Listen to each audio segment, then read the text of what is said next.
So recently I was able to see a new movie about McDonald's. That's right, a movie all about the founder of McDonald's. That's a thing that is happening. And I liked it. I know what you're thinking. How the heck does a 52-year-old, over-the-hill milkshake machine salesman build a fast food empire with 1,600 restaurants and an annual revenue of $700 million? One word: persistence. I actually really enjoyed watching this movie, and it's interesting because I was able to see another movie the same day I saw The Founder, and that movie is now a Best Picture nominated movie called Lion. And Lion sucked. The difference between Lion and The Founder is that Lion is very unfocused. It doesn't really know what it wants to be. It wants to be a character movie, but then at the same time it wanted to be a story movie where it's just all about the kid. And the difference between Lion and Founder is that The Founder is all about Ray Kroc, our main character, the founder of McDonald's. And that is why The Founder worked for me, because it focuses intently on this man, and it really never leaves him. You never get a moment where it flashes back to his younger self, or it flashes forward to him in 60 years, or, I mean, he'd be dead in 60 years, but you get my point. It's always just this one portion of his life that we see. It's just a small portion of his life, and we get a great sense of his character in those few moments in his life. What I really liked about the filmmaking is the way it's told. And basically the story goes that Ray Kroc is a struggling salesman. He's trying to sell these 5-pronged or whatever mixers to restaurants and whoever will take them, really. And he's struggling. He's not really making ends meet. He's having a hard time keeping his home mortgage paid off or whatever. And then one day, he gets an order for like 8 mixers or something, unprecedented for him. And he's like, oh, this is weird. I want to go and check it out. So he goes and checks it out, right? And so he goes and checks it out. And lo and behold, the order was for the McDonald's #1. The original McDonald's that really isn't a McDonald's anymore. It doesn't exist anymore. Spoiler alert. And so he goes and he checks it out, and he's convinced that this is what he needs to be doing. He's convinced that he needs to get in on this before it goes big, he says. And so the rest of the movie is him getting in on it. He becomes their like financial advisor. He starts helping them franchise and build locations throughout the United States. Prince Castle Sales. Hi, June. Ray, how's it going down there? Good. Swell. A lot of interest. We got an order. 6 mixers. To anyone in particular? McDonald's. Care for a little tour? What I liked about this storytelling is that it shows this character, and it shows him as a nice guy. He's very persistent. He's kind of abrasive sometimes. He can be in your face. He's kind of blunt, but he's fairly nice. He's well-mannered. He knows what he's talking about. And so you kind of like him. You like the bluntness. It's almost refreshing, and you can see the people around him being almost refreshed by it, and then at some point they start to get annoyed at how forward he is.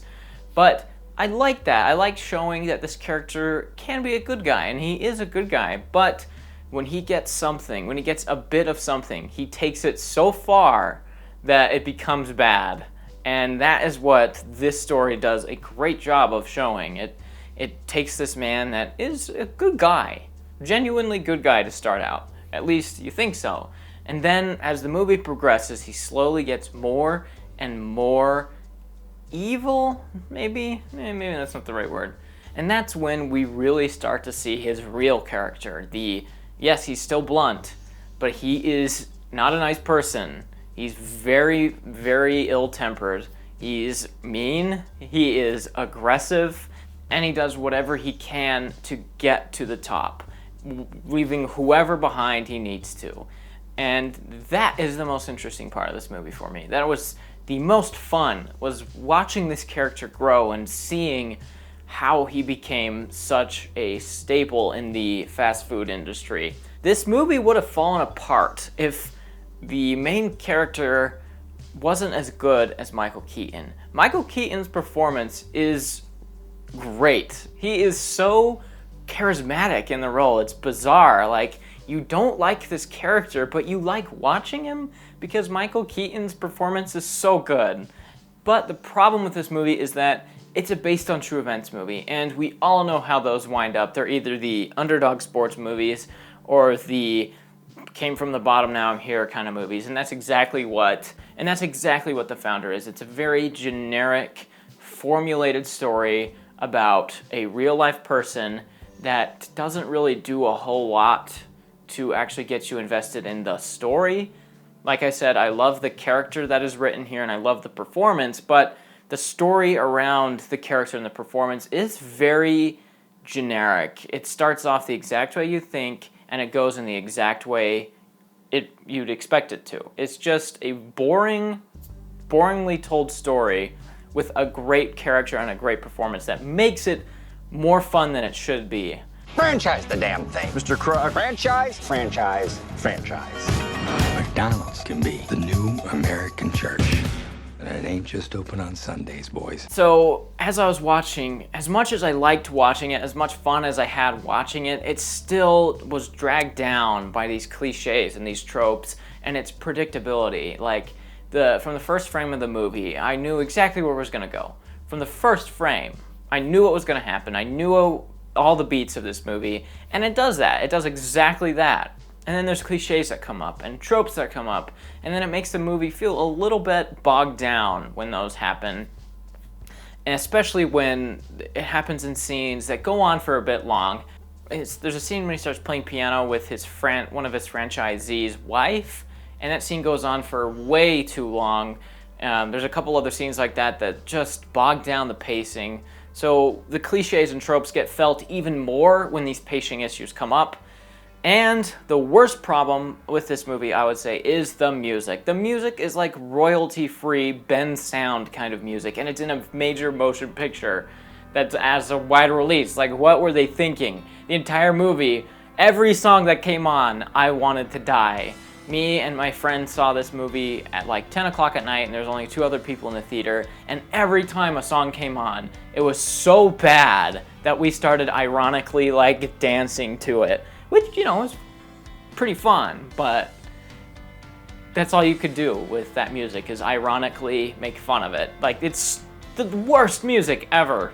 Why did they make this choice? I don't know why they made this choice. I think that's really all I have to say about it. I wanted to talk about it because not a lot of people seem to be watching it. Not a lot of people are talking about this movie, and so many are talking about Lion that is just a boring mess of a true story. And The Founder is a pretty coherent character study, and I think it should be seen just for that aspect. I think The Founder deserves more attention than it's getting. It's not a great movie, it's not a really good movie, but it's a lot of fun to watch, at least for me. If you're into character studies, if you're into performances, then this movie is right up your alley. It's a great, solid, well-made, true story movie. And in the end, I think I would recommend it. The performance by Micheal Keaton is amazing. It's hilarious. It's very well done. The character that Micheal Keaton plays, Ray Kroc, is incredibly watchable in the most sadistic and likable way at the same time. It's very interesting.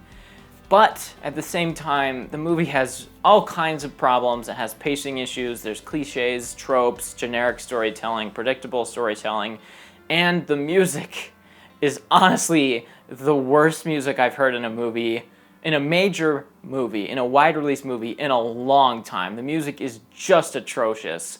So I'll give this movie a 6 out of 10. I'd recommend seeing it. So The Founder, go see it. I'd recommend it.